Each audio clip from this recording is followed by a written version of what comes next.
Hey guys, back to take another look at my indoor microgrid setup. So taking a look at my 2x3x3 tent. You guys seen this before. Got our little plan here. Recently put up these HLG QB120s. We got two of them. So you haven't seen those previous videos, definitely go check out on the design and how we built the frame. So I was just thinking, with them arranged the way they are,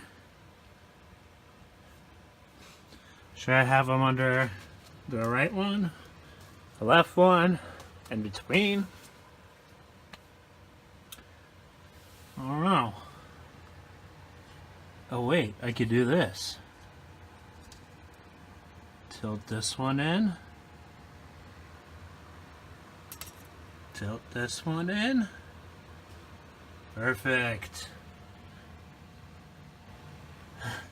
Just messing around, of course, but let's take a look at how I got to this new design feature for these fixtures. So when I was thinking about how I could add functionality to this aluminum frame, I was thinking, if there was one plan or some circumstance where you'd want to tilt the lights in, you'd want to be able to move it in this direction. So I can tilt the whole frame in two axes because I have 4 independent points of suspension, and I can adjust those heights. And so what I was thinking, I was like, okay, so what if you put like a rod through and somehow attach that to the boards, and then they could tilt around that rod. And then I started thinking of how you would actually attach something like that. And what I went to then finally is this design, where I have this long threaded bolt here, and that's 12-inch, which is a convenient size for going longwise on these boards. And what I did was I glued on a nut here onto the board and one here onto the board, so you can see those there. And then what I have is a nylon lock nut at the end here, so the bolt itself is locked into place with that one and the one on top there. The board can freely rotate around. Try to pan this up a little bit. Can freely rotate around that axis. Okay. So you see I gave it some room. But basically I'm only going to use it for, tilting it a few degrees. So from, flat to something like that. Yeah, I think that's pretty easy. The hardware doesn't cost more than a few bucks. And for this one I used some super glue. Just put a dab underneath of each one. And one of them did perfectly fine, but the other one, it failed on the frame side. Basically there's two issues going on here. First of all, since the frame is only locked in on the corners, unless you cut it absolutely perfectly, and more so if you get the holes absolutely perfect, you're always going to have some movement and kind of diagonal dislocation. So basically if I push in or pull on the corners, it'll distort the shape to a parallelogram and not a rectangle. So any of that stress will put a shear strain basically kind of in this direction onto these glue points on the frame, and it'll be in the opposite direction. So this one will move this way and this one will move that way, and they'll come off because of that. If you're not moving your frame around much, it probably won't be an issue, but it is a bit fragile. They haven't failed on the board connection here, So I wouldn't expect it to like ever drop out of the frame or anything like that, and once it's wired in, it'll be secured by the wires as well. If you want to have it removable, so if you want to take the board out from this frame and disassemble the frame, you need to have one of these end nuts be a regular nut, not a nylon lock nut. You could do it with nylon lock nuts if you got the spacing just right, but basically it's locked into place. But again, the epoxy I don't think is permanent. So here's the second design I tried on my other set of boards. Again, I have two tents, and this one very similar, except for the long full bolt. I went for just a regular size one, already and wired in to be just plugged in and turned on. The one thing you can see is that if you do it actually, if you get the alignment right, it returns back to horizontal. Even with a slight weight. And so what I think I'm going to do is unscrew it and add some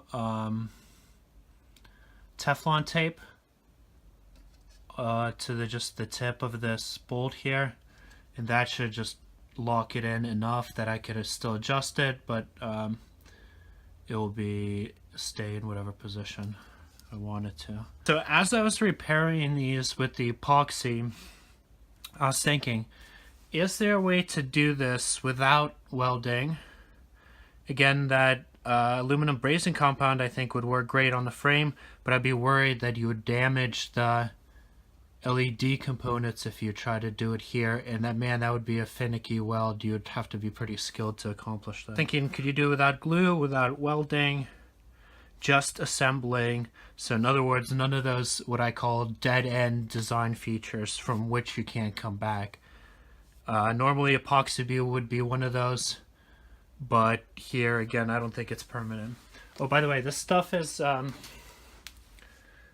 pretty great at encasing electronics permanently that you don't want to have access to.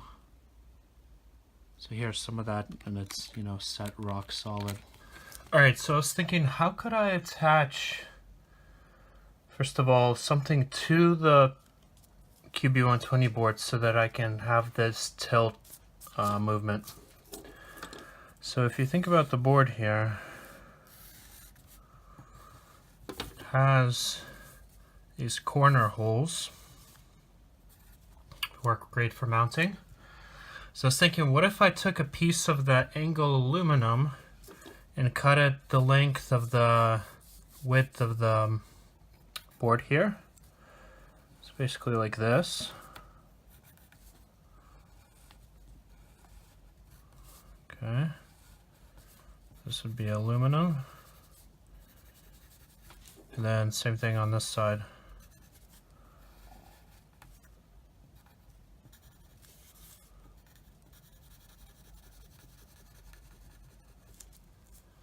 Okay, so basically give these two kind of mounting brackets on the back side of the LED board.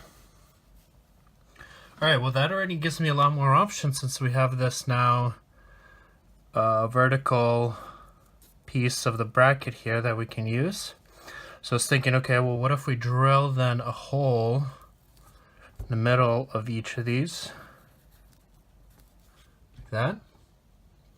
Now we can use that to mount it onto our frame and give us that tilt rotation. What if I just use a normal size bolt and feed it through here and down through here?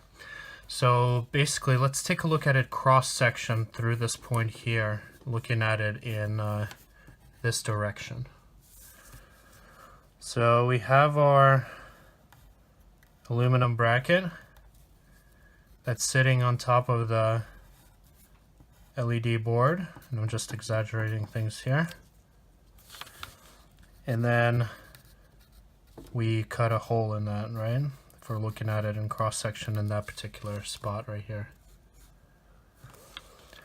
Okay, so all the way down there we'll have, there'll be a bolt connecting it right at the corner there. And then, okay, well, what if I put a normal hex head screw here, like that?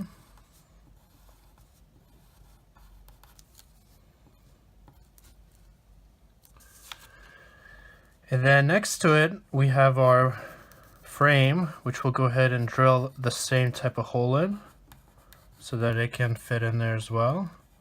So this is the frame bracket with a space here.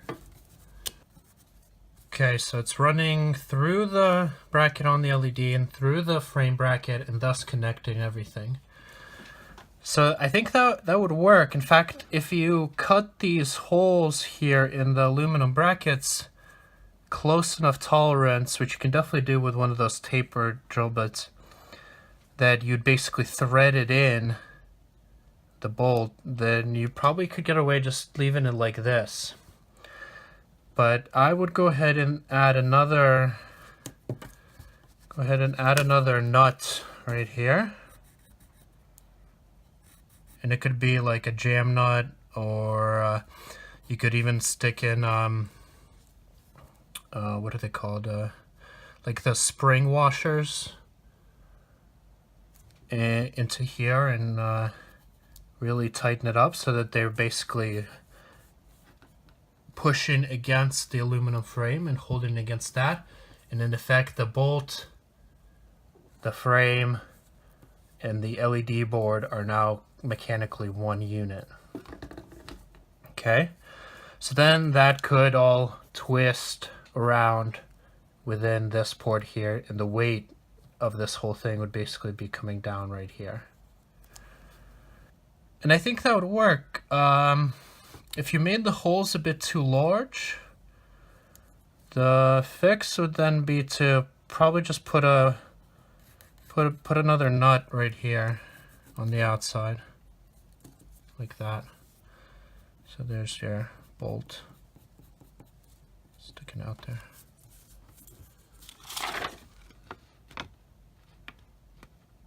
And then you could, as you would tighten this one, you'd be basically putting inward pressure on the frame now, but you'd have the same exact thing on the opposite side, so they would kind of tension the whole thing in place. And then the nut here, the washer, this whole thing would then rotate within this hole. So I think that would work. And you know what? You might as well just make it a wing nut.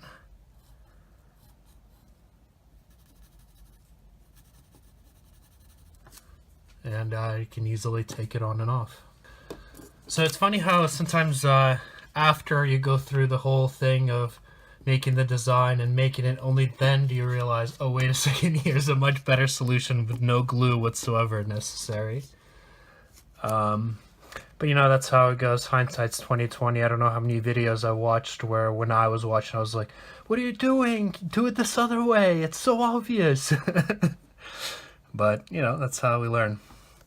So I think if one of my glued on boards fails, I'll go ahead and get rid of that glue and try this method. Maybe I'll take it off intentionally because I really want to try this out, because that looks like it's going to be a simple solution. Alright guys, thanks for watching. Let me know what you think in the comments, and we'll see you in the next one.